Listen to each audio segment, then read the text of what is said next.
네, 건설업 하자 보수 공사에 대해서 오늘은 살펴보도록 하겠습니다. 네, 건설업에 있어서 하자 보수 공사는 별도 공사다 이렇게 생각하시면 되겠습니다.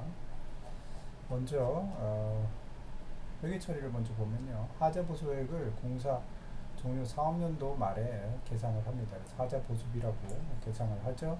충당금 설정을 하고요. 실제 하자 보수비가 발생한 경우에 이 충당금을 사용하는 구조로 해서 현금 예금 나가고 여기 설정한 충당금을 이렇게 사용하는 경우 이렇게 삽니다. 그러니까 회계적으로는 예상액의 시점에 비용 처리를 하는 거죠. 근데 이제 세무적으로는 예상한 시점에 비용 처리를 할 수가 없으니까 실제 하자 보수가 발생하는 연도에 비용 처리를 하기 때문에 예상 설정한 부분에 있어서는 송금 불산입하고 실제로 발생했을 때 송금 산입하는 그런 구조로 합니다. 통상은 하자 보수비를 비용 처리 계정은 회계적으로 공사 원가나 영업 외 손실로 처리를 하되 통상적인 하자 보수 범위 이해 지출액은 공사 원가로 처리합니다. 도급계약서상 하자 보수 계약이라고 해서 하자 보수 충당금이라고 해서 몇 퍼센트 설정하는 그런 범위의 부분은 보통 공사 원가로 설정을 하시면 되고 그걸 넘어서는 부분은 영업의 손실로 설정을 하시면 됩니다. 이 하자 보수비는 공사 완료 연도에 공사 원가 명세서에 하자 보수비 계정을 추가하는 게 보통입니다. 그러니까 공사 완료 연도에 추가한다. 처음부터 하는 게 아니고요. 그 다음에 특별한 경우에는 영업의 손실로 분류한다고 말씀을 드렸습니다.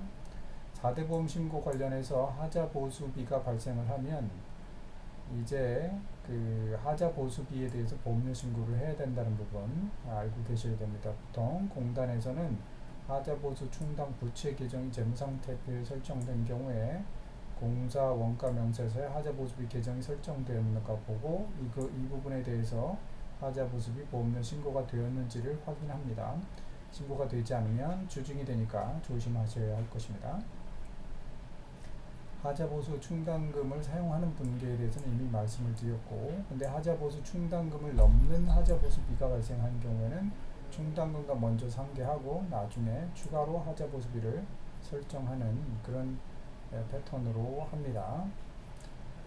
하자보수 기간이 이 하자보수 기간이라고 해서 법상 하자보수 기간이 있을 텐데 기간이 경과했을 때는 이 하자보수 충당금 남은 부분이 있다면 환입하는 분계를 해서 하자보수 충당 부채를 없애버리도록 합니다. 그러니까 하자보수 기간이 경과하면 남는 하자보수 충당 부채는 회계상으로는 재무상태표상으로는 없어져야 되는 거죠. 실제 예를 들어 보겠습니다. 위도종합건설이 영진인포에서 도급을 받았습니다. 발주자는 영진인포가 됐고 근린상가 도급계약을 작성을 했는데 이 개년도에 걸칩니다. 도급 금액은 110억이고 하자 보수는 10억을 예상합니다. 하자 보수 기간은 공사 종료 후 2년간 해주기로 했습니다. 하자 보수가 실제로 X3년도에 4억 원, X4년도에 3억 원이 발생했습니다. 딱 보면 10억 원을 설정했는데 실제 사용한 건 7억 원입니다. 3억 원은 사용하지 않은 부분이겠죠. 자, 각 회계연도별 공사 손익을 계산합니다. 자, 가정한 수치입니다. 누적 공사 원가가 X1년도에 60이 들었다 하고 총 공사 예정 원가는 90이 들었다고 가정합니다. 여기에 하자보수 추정비는 누적 원가에도 들어가지 않고 총 공사 예정 원가에도 들어가지 않습니다. 즉 작업 진행률 계산할 때는 포함하지 않는다는 거죠. 60을 90으로 남는 게 66%가 나옵니다. 그러면 66%이기 때문에 도급금액 110억에다가 66%로 곱한 게 공사 수익이 되겠고 누적 공사 원가가 공사 원가가 되겠죠. 그래서 공사 이익은 6억 원이 남게 됩니다. 그래서 공사 진행 중인 부분에 있어서는 이렇게 설정하면 되고 그 다음에 X2년도에 공사가 완공이 됐죠. 이때 머릿속으로 하자 보수비다 라는 부분이 회계 처리돼야 된다라는 걸 염두에 두시고 자, X2년도까지 누적 공사 원가 하자보수 추정비 제외하고 90억 총 공사 예정 원가 하자보수 추정비 제외하고 90억이 됩니다. 그러면 진행률은 100%가 되죠. 90분의 90이니까 자, 공사 수익은 110억에서 100%니까 110억을 다 인지해야 되는데 전년도까지 66억 인지했으니까 추가로 44억을 인지하면 되고, 공사 원가는 공사 원가 부분이 주의하셔야 되는데, 자, 90억이고 60억이니까 추가로 30억이 들었습니다. 그러나 여기서 공사 원가가 30억으로 표시되지 않고 40억으로 표시된 이유가, 공사가 완료된 연도에 어떤 분괴가 이루어집니까? 차변에 하자 보수비, 대변에 하자 보수 충당금이라는 분괴가 이루어지니까, 차변에 하자 보수비 10억, 대변에 하자 보수 충당금 10억 되니까 하자 보수비라는 부분, 그 부분이 공사 원가로 별다른 이유가 없으면 들어가니까 추가해서 10억이 하자 보수비가 설정되었기 때문에 공사 원가가 40억이 되는 겁니다. 그러면 공사 수익은 44억, 공사 원가 40억, 공사 이익 4억이 되는 겁니다. 현금 회수 기준으로 보면 현금 대금 수령액은 가정해서 세금 계산서 청구액을 다 받았다고 하면 40억, 70억 가정한 겁니다. 자, 하자 보수비 예상액, 아까 차변 하자 보수비 10억, 대변에 하자 보수 충당금 10억. 이 부분 정확하게 알고 계셔야 됩니다. 중요한 부분이겠죠. 자, 그래서 여기 설명 부분이 여기, 자, 각각 X2년도 총 공사 예정 원가와 누적 공사 원가는 실제로는 각각 90억이 아닌 100억이 되는 것입니다. 누적 원가 진행률을 계산할 때는 100% 90억 90억이지만 실제 공사 예정 원가와 누적 공사 원가는 10억이 포함되어야 되니까 100억이 되는 겁니다. 회계처를 보면 X1년도에 자, 투입 원가 부분에서 재료비 노무 경비해서 미완성 공사 아직 완성되지 않았으니까 처리하고, 자, 공사 대금 수령에 대해서 40억 공사 선수금으로 처리합니다. 공사 수익으로 인식하지 않습니다. 세금 계산서 발행 이후에 공사에 대한 대금을 받았을 때는 세금 계산서 할 때는 공사 미수금 처리하고, 공사 선수금 처리하고, 공사 미수금에 대해서 대변을 빼면서 보통 예금 이렇게 처리하면 되겠죠. 결과는 같으니까. 자, 그 다음 결산 분계에서, 자, 원가 먼저 보면 미완성 공사 이 부분이, 자, 진행률로 하는 부분에 있어서는 연말에 공사 원가를 대체하면 되죠. 그만큼 공사 원가 대체하되, 그 다음에 진행 기준으로 해서 수익을 인식을 한다고 하면 아까 진행률로 계산한 수익이 66억이 됐으니까 66억을 공사 수익으로 인식하고, 공사 선수금 40억 인식한 거하고 나머지 차익은 공사 미수급으로 해서 결산 정리 공개를 X1년도에 하고, X2년도에 역시 원가 30억 발생한 부분 미완성 공사 대금 70억 수령한 부분은 공사 선수금 처리하면서, 자, 이때에 X2년도에 공사가 완공됐기 때문에 하자보수비를 계산합니다. 하자보수비 10억, 하자보수 충당금 10억 이렇게 설정을 하죠. 이때 세무조정으로는 송금물산 유보를 한다고 말씀드렸고, 결산 분계에 있어서 공사 수익을 X2년도에 44억 설정을 했으니까 진행 기준에 따라서 공사 수익 44억 하고, 그 다음에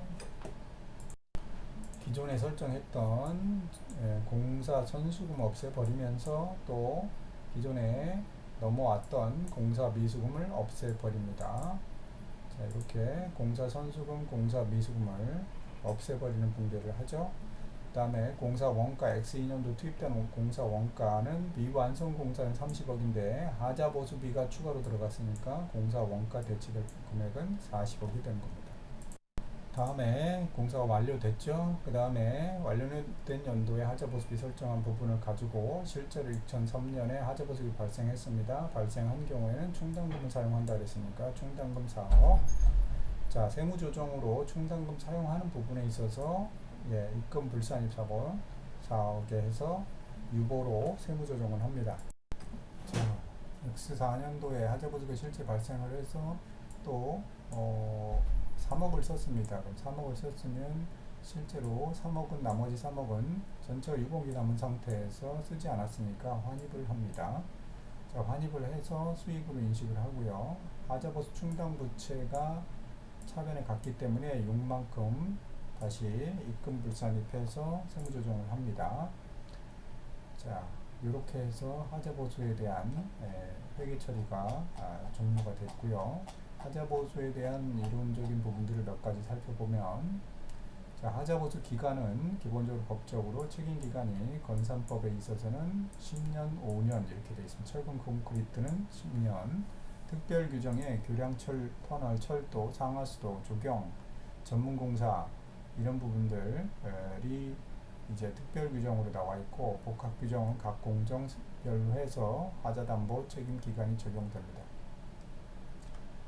책임 제외되는 경우도 있고요. 발주자가 제공한 재료 등이 기준치에 미달하다든가 발주자 지시에 따라 시공을 해서 하자가 생겼다든가 내부 연한이 초과됐다든가 하면 책임이 제외되는 부분입니다. 수급인은 하자 담보에 대해서 이행 보증을 해야 됩니다. 이 보증에 대한 회계 처리는 보증서를 보통 받는 경우에는 그냥 보증료라고 해서 차변에 하자 담보 이행 보증 수수료하고 대변에 현금 예금 하시면 끝나는 겁니다. 그렇지 않고 하자담보 이행 보증을 하는 방법이 현금으로 그대로 예치를 하게 되면 하자담보 이행 보증금이라는 자산을 차변에 설정하고 대변에 예금 이렇게 하면 되고요. 하자담보 이행 기간이 지나면 다시 환입이 되겠죠. 하자담보 보증금은 보통은 보증금보다는 보증수수료 내고 마는 경우가 대부분입니다. 자, 다음 세무회계에 있어서 하자보증 보수보증에 대해서는 하자보증서를 제출하는 경우는 회계처리 없죠. 이 회계처리 없다는 것은 수수료 처리한다 이런 얘기죠. 보증수수료.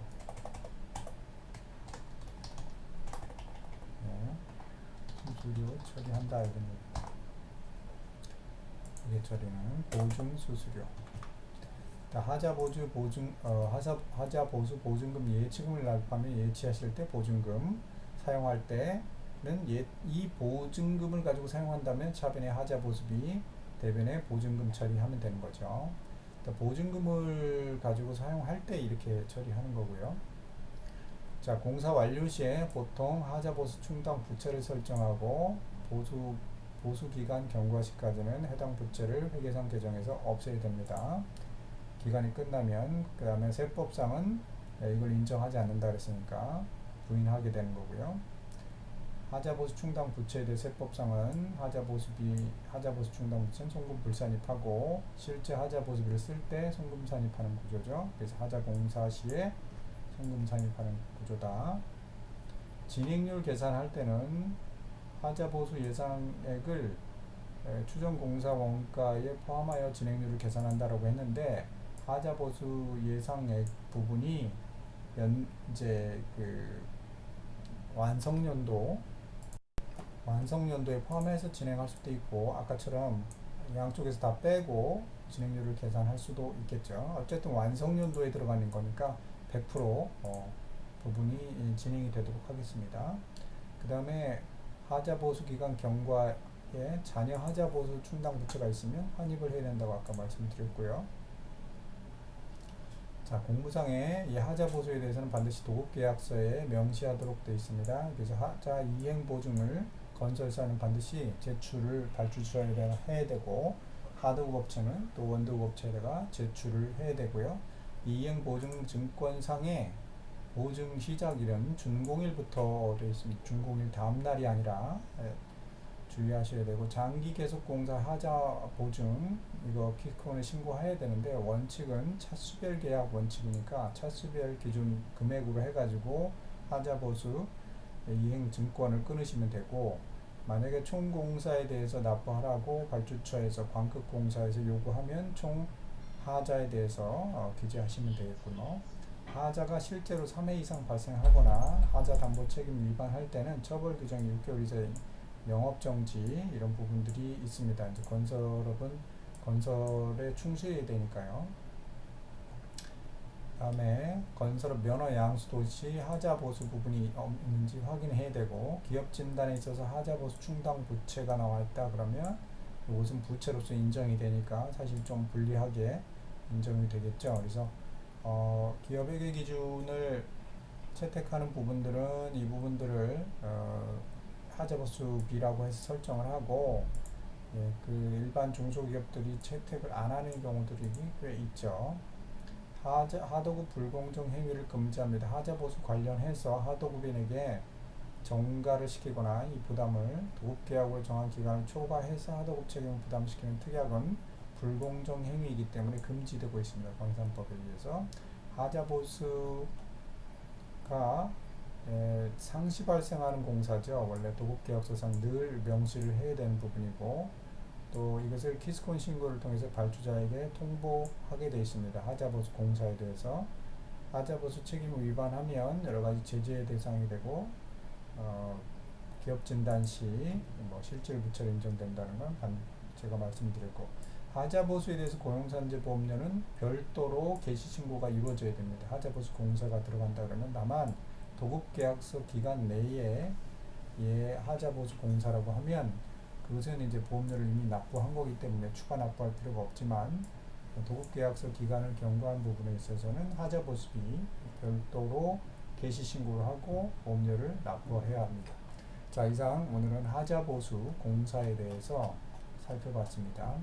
건설업 격리 여러분들이 더위 잘 나시고 건강하시기 바라면서 오늘도 강의를 마치도록 하겠습니다. 건설업 전문 세무사 동사 주영진이었습니다.